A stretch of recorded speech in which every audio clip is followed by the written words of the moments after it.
Oke, ada kebiasaan-kebiasaan orang yang buruk dalam trading dan akhirnya ya gampang rugi. Nah, saya akan cerita dalam pengalaman saya belajar trading sejak tahun 2004 dan menjadi seorang trader, lalu menjadi orang yang bertualang dalam banyak instrumen dan juga menjadi seorang investor. Ada hal-hal yang saya kira bisa menjadi 4 poin untuk teman-teman semua agar bisa gampang untung, bukan gampang rugi dalam tradingnya.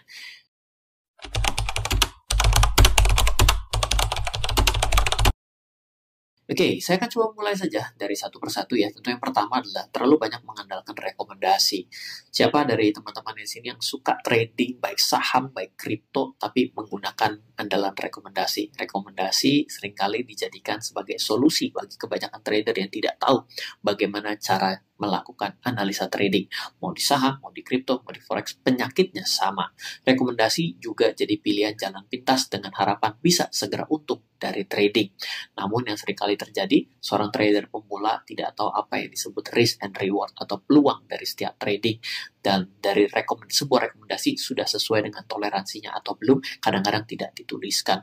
Karena batasan harapan dari risk and reward setiap orang bisa saja berbeda. Dan ketika kita memperbesar rewardnya, bukan berarti membuat risknya mengecil. Dan bukan berarti dengan kita risknya kita kecilkan, kita berarti gampang untuk mendapatkan reward. Itu juga jadi sesuatu yang sangat wow sebenarnya gitu ya. Dan apa yang disebut sebagai peluang trading menguntungkan bagi seorang belum tentu peluang trading menguntungkan di pandangan orang lain. Sebagai contoh, karena satu atau lain si pemberi rekomendasi bisa saja memberikan rekomendasi jual beli dengan strategi 8 kali berpotensi merugi atau 2 kali berpotensi untung dengan sangat besar. Bahkan cukup untuk menutupi kerugian yang 8 kali sebelumnya.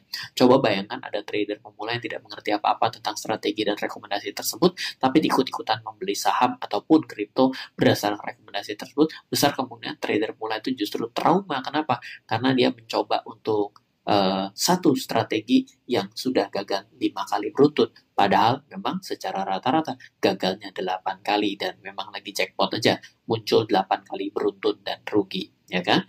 Menurut saya rekomendasi justru seharusnya lebih cocok digunakan bagi teman-teman trader yang sudah mengerti apa yang disebut analisis teknikal. Kenapa demikian? Karena menurut saya ada penyalahgunaan rekomendasi dari saham dan lainnya bagi trader pemula.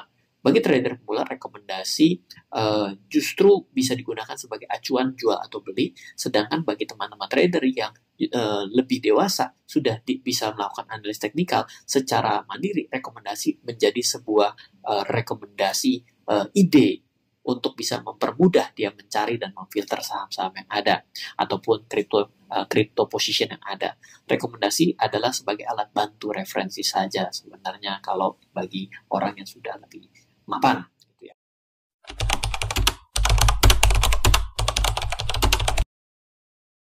Kebiasaan buruk yang kedua adalah tidak memiliki trading plan. Siapa dari teman-teman semua yang suka trading tanpa rencana? Ya, ini dia. Pernah pergi ke mall, tapi tidak memiliki rencana untuk pergi ke sana beli apa? Jawabannya apa yang terjadi? Jawabannya, belanja bisa lebih banyak. Biaya muncul lebih besar. Itu yang penting. Nah, disebut sebagai trading plan itu apa? Trading plan itu adalah tahu bagaimana entry, tahu bagaimana exit.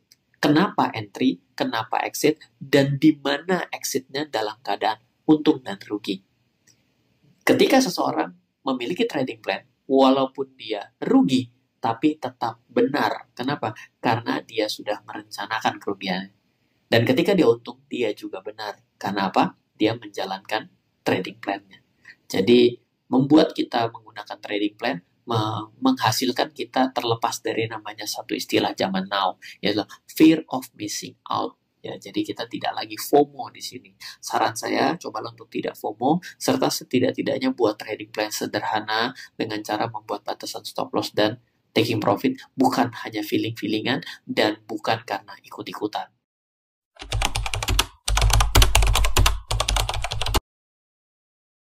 Nah, kebiasaan yang ketiga yang repot ini juga tidak rela melakukan stop loss. Ini selalu saya bahas dalam seminar dan lain sebagainya. Stop loss ini adalah sesuatu yang gampang dibicarakan tapi susah dilakukan. Kenapa? Karena stop loss ini kadang-kadang kita tidak suka rugi. Siapa sih orang yang suka dengan yang namanya hal buruk? Nggak ada di dunia ini orang suka dengan hal yang menyenangkan. Namun stop loss itu adalah bagian dari kehidupan sehari-hari. Ada nggak sih orang yang dagang baju tapi tidak ada bajunya satupun yang kena reject?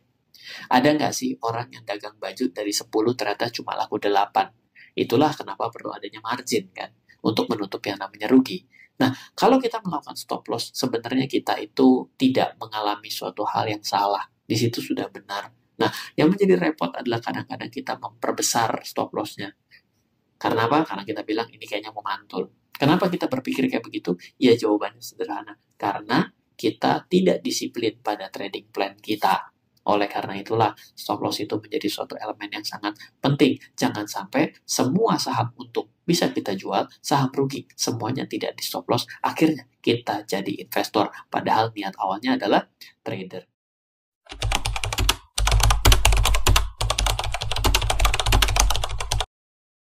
Nah, kebiasaan buruk keempat adalah time frame trading yang tidak sesuai. Beberapa orang berpikir bahwa trading adalah suatu kegiatan berdagang yang merepotkan. Trading saham misalnya identik dengan harus memantau pergerakan setiap saat. Yang bilang begitu siapa? Karena ya dia melihat orang yang mau memantau setiap saat. Loh, bagaimana menentukan time frame trading yang sesuai? Pertanyaannya adalah, kita punya rencana membeli dan menjual saham itu berapa lama? Dari waktu beli sampai jual. Kalau kita ternyata merencanakannya adalah beli sampai jual adalah 1 minggu, maka time frame trading harus kita kuasai adalah setidaknya 1 minggu terakhir. Kalau mau konservatif kalikan 3, berarti 3 minggu terakhir untuk trading 1 minggu ke depan. Kalau kita ingin trading 1 jam ke depan, dari beli sampai jual, maka kita mesti menguasai pasar 1 jam yang lalu, atau 3 jam yang lalu.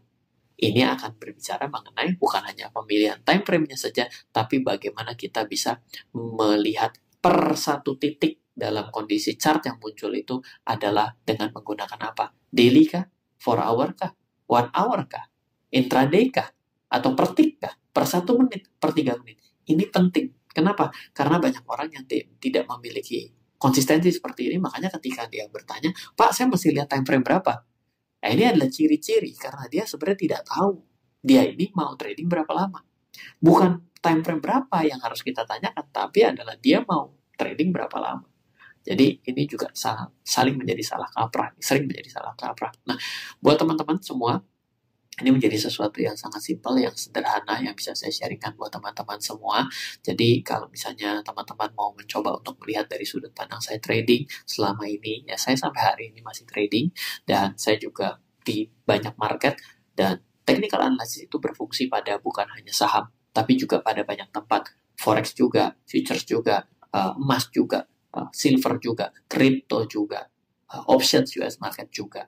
Oleh karena itu, bisa coba baca beberapa buku technical analysis yang saya miliki, investasi saham ala swing trader dunia, trading versus investing, juga bisa baca simple trading, simple investing, bisa membaca buku workbook analisis teknikal kalau mau belajar lebih fundamental lagi, ataupun teman-teman kalau yang mau suka untuk belajar secara langsung bisa mengikuti kelas yang dibuat oleh tim saya, namanya Start Trading, ataupun coba ikut yang lebih lanjut namanya adalah trading camp seperti itu ya.